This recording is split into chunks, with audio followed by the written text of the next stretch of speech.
Días, compañeros, buenos días, doctor Martín. Mi nombre es Jaime Guzmán y junto a mi compañero Camilo, el día de hoy vamos a dar una reseña histórica de lo que fue la llegada de la minería en Colombia y también la implementación de la normatividad del derecho minero en nuestro país. Oro y plata, esa era la promesa que alentaba a los conquistadores españoles que años después del descubrimiento de Cristóbal Colón comenzaron a aventurarse hasta el nuevo continente, desafiando primero las aguas del Océano Atlántico y luego las inhóspitas tierras andinas, en busca de la ciudad dorada que suponía se encontraba en algún lugar de las montañas. Traían instrucciones precisas: todas las minas de oro, plata, plomo que se encontraban en el dominio del rey son propiedad de éste y nadie puede trabajar de ellas y en ellas sin su mandato. A falta de legislación particular, las nuevas autoridades de Indias recorrían durante años a textos hispanos para que aplicarlos supletoriamente a las situaciones locales. Estas disposiciones permitían el libre cateo y la búsqueda de metales, aunque los mineros debían entregar a la corona las 2/3 partes de todo lo producido. En ese orden de ideas y en búsqueda de esa tierra prometida, los conquistadores españoles ocuparon el territorio habitado de la actual Colombia y despojaron de su oro a los indígenas a comienzos del siglo XVI. Cuando terminó esta etapa, muchos de aquellos se fueron a los ríos y quebradas que los nativos les señalaron, a lavar sus arenas para obtener el preciado metal en sus fuentes naturales. Así fue que nació la minería en nuestro país. Los gobiernos de la colonia trajeron la legislación minera que regía en España desde la Edad Media y la impusieron, al menos formalmente, en la actividad minera de estos territorios, dándose cuenta que en los ríos de Colombia, donde nacen las tres cordilleras, estaban entonces cargados de oro y plata en gránulos dispersos en sus arenas ribereñas en el limo de su fondo. La batea o cuna era suficiente para que un español o un mestizo con resistencia física, ambición y tesón suficiente dedicara años a este trabajo y para que eventualmente a futuro llegara a enriquecerse si es que un accidente o una enfermedad o una víbora no terminaba con su vida antes de el objeto. En unos pocos sitios del nuevo reino de Granada hubo minas de socavón y ellas se explotaban de manera más rudimentaria. Durante 3 siglos y algo más, la minería neogranadina trabajó de esta forma simple y primitiva. En unos casos en reales de minas, que eran propiedades del lejano rey de España, y en otros casos en minas particulares, quienes, como dijimos anteriormente, debían entregar al gobierno virreinal un 20% de su producido, que era llamado el quinto real, para ser enviado a la metrópoli. Cuando la mano de obra indígena se agotó debido a la mortalidad, España autorizó la traída de negros africanos que llegaban a Cartagena y allí mismo eran vendidos a sus nuevos amos, que los llevaban a las respectivas regiones mineras donde se les requería, como lo era Antioquia, el Chocó, el Alto Cauca, el Valle del Patía, que actualmente serían Huila, Tolima y Santanderes. Trabajaban con mano de obra indígena o mestiza por el antiguo sistema de la mita. Durante 3 siglos largos, el actual territorio colombiano produjo oro y lo envió a España a razón de 3, 4 o más toneladas métricas por año. A lo largo de ese tiempo no se realizó ninguna innovación tecnológica en la minería neogranadina. Esta tecnología contaban solamente con la mano de obra esclava, algunas herramientas de hierro y la pólvora negra como medidas de producción. Hubo que esperar a Carlos III, un déspota ilustrado a fines del siglo XVIII, que decidió enviar ingenieros de minas alemanes, ya que en España no los tenían, a buscar más plata y más oro, para que en algunas minas acá en Colombia llegaran a algún grado de tecnificación. Casi a continuación, el gobierno virreinal trajo al ingeniero Juan José del Huyar a dirigir y a mejorar las minas de plata en la aldea de Santa Ana Providencia de Mariquita, que es hoy en día la población de Falán, departamento del Tolima. Entre 1810 y 1820, nuestras guerras de la independencia cerraron muchas minas menores, pero los mineros particulares más grandes, como lo era toda la zona de la Providencia de Antioquia, se enriquecieron con el metal que ya no pagaba el quinto real, es decir, ya no le tenían que pagar un porcentaje a la corona y que ahora llevaban a Jamaica para comprar productos ingleses en la nueva atmósfera del comercio libre que ahora gozaba la colonia. En 1825 y en los 2 o 3 años siguientes vinieron a las minas de plata de Santa Ana y a las de oro de Marmato y de Supia, que quedan en el actual departamento de Caldas, varios ingenieros de minas ingleses y alemanes traídos por el nuevo gobierno colombiano o por empresarios particulares. Estos profesionales modernizaron la minería de socavón y la aluvial, formaron capataces con mejores conocimientos, enseñaron mineralogía, hidráulica, práctica y agrimensura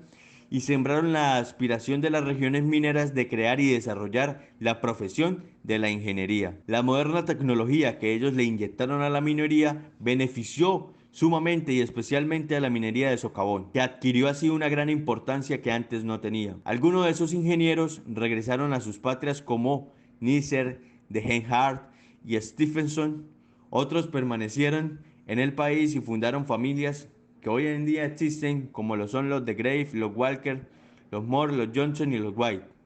Durante casi todo el siglo XIX, el oro, en su auge, fue el principal producto de exportación y permitió equilibrar nuestra exigua y vacilante balanza de comercio. Este metal, además de la plata y el platino, atrajeron casi desde el comienzo de la República a inversionistas extranjeros que trajeron capital y tecnología. Con ellos vinieron a lo largo de los años el molino californiano, la amalgación con mercurio, la topografía de precisión, la química metalúrgica, la turbación, las bombas hidráulicas, la máquina de vapor, la dinamita, las dragas de río y el monitor hidráulico y muchas otras innovaciones tecnológicas que iban apareciendo en el mundo. En Antioquia y en el Cauca surgieron también empresarios mineros colombianos que aprendieron y lograron con éxito fundar sus empresas y hacerlas crecer a medida que el mercado lo requería. Cuando el general José Hilario López ordenó la libertad de los esclavos, en Antioquia ya casi no existía esa condición, pero en el Cauca, Tolima y Santander tuvieron que ser liberados y reemplazados por mano de obra asalariada. Y en 1886, al expedir la constitución de este año, el gobierno de Núñez adoptó para toda Colombia el ya antiguo Código de Minas del Estado Soberano de Antioquia, que fue así el primer estatuto minero de alcance nacional. Durante los primeros años del siglo, los metales preciosos surgieron siendo los únicos productos de la minería nacional. Hacia 1910 y 1912 comenzó a producirse algo de hulla para las primeras locomotoras de vapor. En 1920 comenzó a perforarse en Barrancabermeja para producir petróleo. Y en 1930 y 1937 aparecieron las dos primeras cementeras que iniciaron la explotación de yacimientos de calizas. En 1941 se llegó al punto máximo de producción de oro, que desde entonces entró a un largo periodo de declinación, pero en compensación a este comenzó a aumentar la de minerías no metálicos de uso industrial como lo fue el azufre, las calizas, el arcilla, el cuarzo, el yeso y otros más. Ya entonces en la economía colombiana la minería había perdido su tradicional importancia al haber sido muy superada por la industria manufacturera, la agricultura, la ganadería y demás sectores. En ese momento, entre 1950 y 1990, el aporte de la minería, incluyendo el petróleo, al Producto Bruto Interno del país permaneció por debajo del 5% del mismo. En 1971,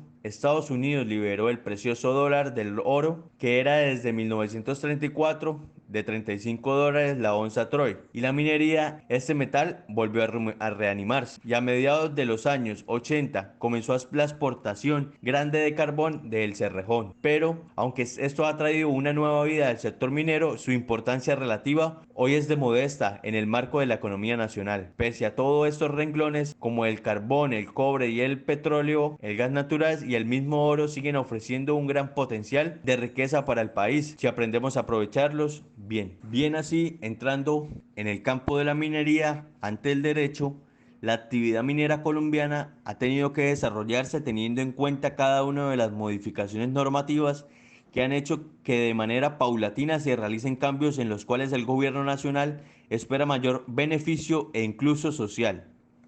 Por lo tanto, en este capítulo inicialmente nos proponemos revisar cada una de las modificaciones constitucionales que han sido fundamentales de la variación normativa, las cuales constituyen los antecedentes de nuestro ordenamiento jurídico minero actual. En una segunda parte analizaremos el marco normativo actual, teniendo como fundamento el cambio constitucional de la Constitución de 1991, valga la redundancia. Asimismo, nos detendremos a analizar la complejidad de las disposiciones normativas en términos limitados de tiempo debido a la falta de cumplimiento por parte del legislador de disposiciones que hacen parte del bloque de constitucionalidad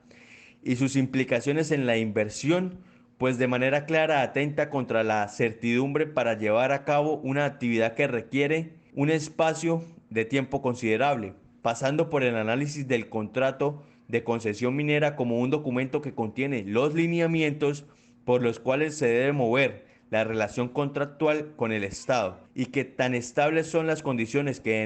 en él se establecen para proteger la actividad minera en Colombia. Inicio a la actividad minera intensificada en Colombia. Se data en la época precolombina, dada antes de la llegada de la invasión española, donde culturas indígenas extraían piedras y materiales preciosos como el oro y la esmeralda, destinados al sector de la joyería y la ornamentación.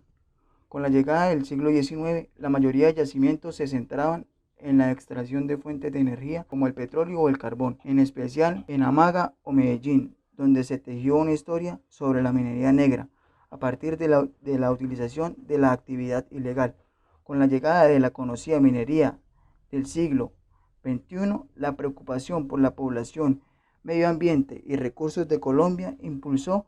que toda actividad minera fuera regulada. Actualmente en Colombia, para poder realizar cualquier tipo de actividad minera, toda empresa minera debe cumplir una serie de etapas. Y la primera etapa está centrada en la prospección y exploración de un posible yacimiento minero, con el objetivo de conocer su extensión, los tipos de minerales que contiene y los posibles riesgos, ya sean económicos, tecnológicos, geográficos, legales y medioambientales derivados de su explotación. Y la segunda etapa, tras recopilar toda la información necesaria sobre el yacimiento y comprobar que es viable, se procede a investigar el método óptimo para la extracción del mineral. La tercera etapa, una vez que se han comprobado y superado todos los dos anteriores pasos,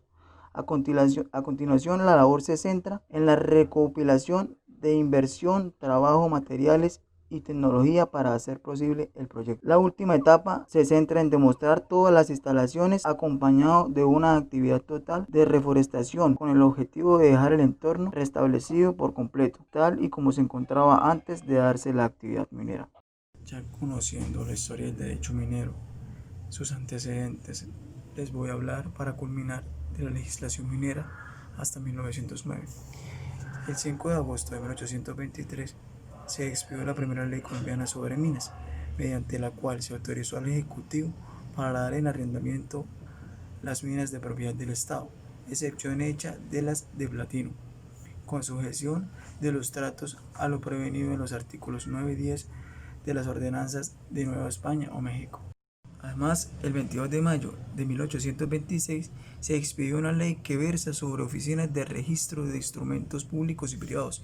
y entre los documentos sometidos a la formalidad de inscripción, bajo el numeral 11. El 24 de octubre de 1829, el Libertador sancionó en Quito la primera legislación colombiana minera hasta 1909. También el 10 de mayo de 1834, relativa a la administración de justicia, reiteró a los gobernantes las atribuciones judiciales que les había conferido el reglamento sobre minas en 1829 y radicó la jurisdicción y competencia para conocer de litigios mineros en la justicia ordinaria. En el año 1836, según el artículo 35 de la ley del 16 de mayo, se dispuso incorporar a las rentas provisionales los derechos fiscales que pagarán los titulares adquirientes de minas. Continuando, en el año 1838, de la ley del 19 de marzo, estableció el término de 20 días para el registro de títulos mineros, ratificó el valor de los derechos causados por el registro, fijados en 1826, y sancionó el retardo con la satisfacción del doble derecho.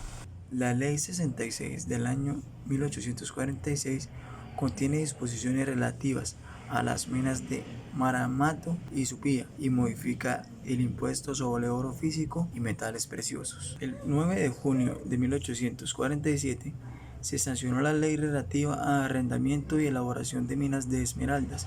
que contiene la primera reserva de yacimientos a favor de la nación, toda vez que se estableció, contra lo dispuesto por el decreto del Libertador, que la explotación de dichas minas solo podía llevarse a cabo por cuenta y en provecho del Estado, sin perjuicio de los derechos consolidados de acuerdo a la legislación anterior. En el año 1876 se expidió la Ley 102 del 3 de julio. Esta fue la ley que derogó los artículos 1102 y 1103 del Código Fiscal de 1873 y dispuso que las minas situadas en los territorios nacionales, mientras fueran administradas por cuenta de la nación, serían adjudicadas por el Ejecutivo según las reglas del inexistente Código de Fomento. En el año 1907, la Ley 21 autorizó al gobierno para establecer la venta exclusiva en el exterior de platino y minerales radioactivos e hizo adjudicable el cobre. Continuando así, en el año 1909, la Ley 19 declara libre de derechos de exportación los metales extraídos de las minas del país en terrenos de cualquier dominio. La Ley 120 modifica favorablemente la tarifa de aduanas para la importación de maquinaria y materias primas destinadas al incremento de la explotación minera nacional y establece el pago de algunos derechos con relación a las minas adjudicables por denuncio, expedición de título y un derecho anual por conservación de cada mina titulada. Bueno, compañeros, espero que les haya gustado esta exposición de cómo se inició el derecho minero en Colombia y su determinada historia. Muchas gracias.